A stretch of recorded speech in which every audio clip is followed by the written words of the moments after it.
ఎట్టెట్టా అనితక్క ఏంది నీ తిక్క అర్థమవట్లేదా? ఓసారి ఈ వీడియో చూడండి. 100, 350, 700 యాలం పట్లు పోడుకుంటున్నారు. అర్థమవుతుందా? ఓసారి అండి. ఒకవేళ కావాలనుకోండి ఎన్ని రోజులు మైక్ పెడతారో చూసుకుని దానికి ఒక 100 రూపీస్. హైట్ ని బట్టి height above 3 feet to 6 feet అనుకోండి, దానికి ఏంటంటే ఈకో ఫ్రెండ్లీ 350 రూపీస్.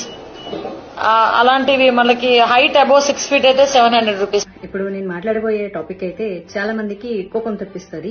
ఎస్పెషల్లీ ఏంటంటే పొలిటికల్ పార్టీ వాళ్ళకి కోపం తెప్పిస్తుంది అనమాట. అందులోనూ ఆంధ్రప్రదేశ్ లో ఉన్నటువంటి పొలిటికల్ పార్టీ. ఇప్పుడు మన హోమ్ మినిస్టర్ గారు అనిత గారు మాట్లాడారనమాట. వెరీ అన్ఫార్చునేట్ ఏంటంటే ఈ అలయన్స్ ప్రభుత్వంలో మా పార్టీ కూడా ఉంది, బీజేపీ. అయినా సరే నేను తప్పు అని ఖండించి తీరతాను. ఎందుకంటే నాకు పార్టీ కంటే ముందు దేశం, ధర్మం, అందులోనూ నా హిందూ ధర్మం. నా తెలియగలుగుతాను, ప్రతి వాళ్ళకి హిందూ పండుగల మీద పడి ఏడవడమే తప్ప ఇంకా వేరే పని లేదా? ఏమ్మా అనిత గారు, ఏంటమ్మా పాటలు గణేష్ మండపాలలో కడితే 100 రూపాయల, అడుగు అడుగుకి 350 రూపాయల ఎకో ఫ్రెండ్లీ గణేషకి. ఓ పని చేయండి, మామూలుగా మనకి చాలా మంది చనిపోతూ ఉంటారు రోజుకి, వాళ్ళ మీద అంతో కొంత చిల్లర చల్లుతూ ఉంటారు. సో మీరు చెప్పండి, కొంచెం చిల్లర కాదు, ఇట్లా ఇంత 1 కిలోమీటర్కి అయితే 100 రూపాయలు చల్లండి, అట్లా 2-3 కిలోమీటర్లు అయితే 350 రూపాయలు చల్లండి, మేము ఏరుకుంటాం, వచ్చి మా స్టాఫ్ ని పంపిస్తామని పెట్టండి. చాలా బాగుంటుంది. మనకి ఏదన్నా కష్టం వస్తే భగవంతుడు చూసుకుంటాడంట. ఆ భగవంతుడికే ఈ రోజు కష్టం పెడుతున్నారు మీరు. ఏం ప్రతి ఒక్కళ్ళకి హిందూ పండుగలు వస్తే చాలు, అసలు మీకు ఎందుకు ఇంత కడుపుమంటాం? అసలు మాకు నిజంగా అర్థం కాదు. ఇదే రూల్ మీరు క్రిస్టియన్స్ కి పెట్టండి, ఇదే రూల్ మీరు ముస్లిమ్స్ కి పెట్టండి, తర్వాత హిందువులకు కూడా పెట్టండి. మేమేమి అందరికీ సమానంగా రూల్స్ పెట్టండి. రోజుకి 5 సార్లు నమాజ్ చేస్తూ ఉంటారు కదా, వాళ్ళకి ఎప్పుడన్నా రూల్స్ పెడతారా?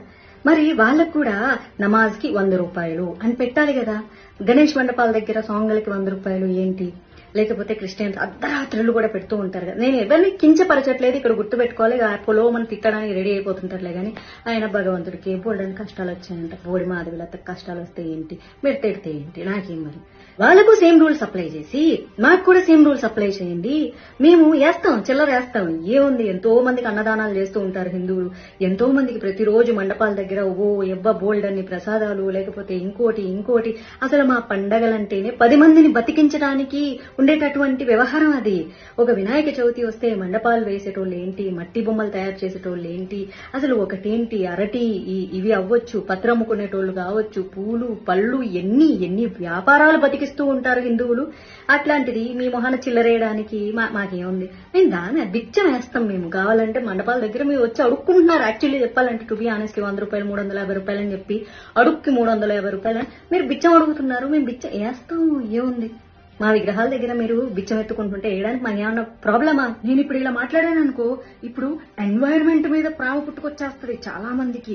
ప్రకృతి ప్రేమికులు అంటూ మాట్లాడతారు.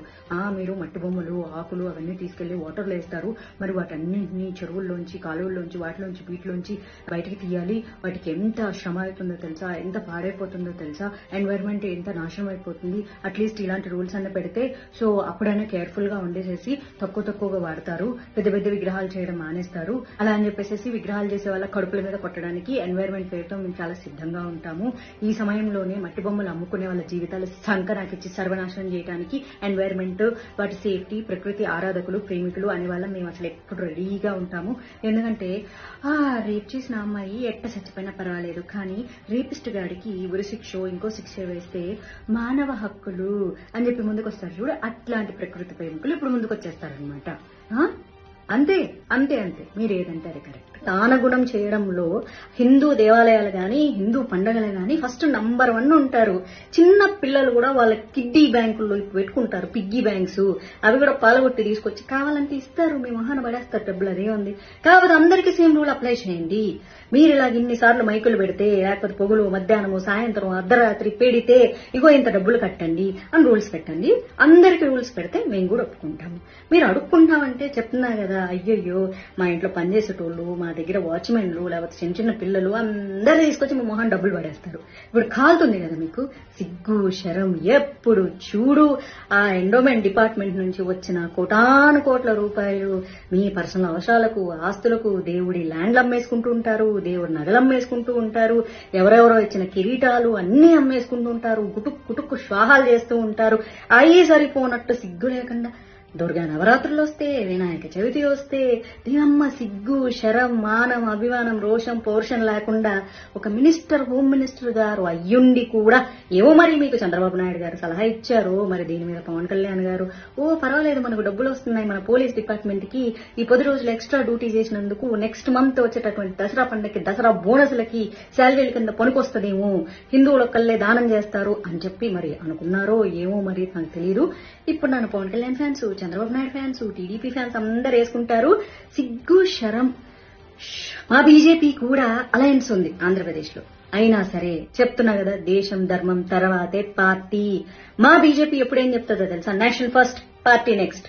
అందుకే ఐఎమ్ టాకింగ్ అబౌట్ నేషన్. ఈ నేషన్ లో హిందూ ధర్మం నిలబడాలి. మీరు అడుక్కోండి, వినాయక చవితి వస్తుంది మాకు చందాలు ఇవ్వండి, మా పోలీసులను ఎక్స్ట్రా కాపలా పెడుతున్నాము, వచ్చే నెల మళ్ళీ దసరా వస్తుంది, నవరాత్రులు వస్తాయి, దసరాకి బోనస్లు అడుగుతారు, మేము పేదోళ్లము, మేము పోలీస్ డిపార్ట్మెంట్ కి డబ్బులు ఇచ్చుకోలేకపోతున్నాము, దయచేసి చేతులు చాపి అడుక్కుంటున్నాము, మీరు దానం చేయండి అని అడగండి. హిందువులు కోటాను కోట్ల రూపాయలు దానం చేస్తారు తెలుసా? కోటాను కోట్లు, 100, 350 కాదు. ఒక్కొక్కరు కావాలంటే పేదోడు కూడా కూలికెళ్లి ఆ రోజు కూలీ డబ్బులు 500, 600 తీసుకొచ్చి మీ మొహాన్ని వేస్తారు. బతకండి అలాగా, అడుక్కోండి కావాలంటే. మినిస్టర్లు అందరూ వచ్చి ప్రతి పండక్కి వచ్చేసి ఆంధ్రప్రదేశ్ ప్రజలారా, హిందువులారా మాకు ఇట్ట డబ్బులు ఇవ్వండి అని అడుక్కోండి. కోట్ల రూపాయలు ఇట్ట ఇవ్వకపోతే నన్ను అడగండి, ఇస్తారు. మా హిందువులందరూ దానగుణం కలవాళ్ళు. కానీ అఫీషియల్ ప్రెస్ మీట్ పెట్టి దానికి 100, దీనికి 100, దానికి నా 100 అని అడుక్కోవద్దు.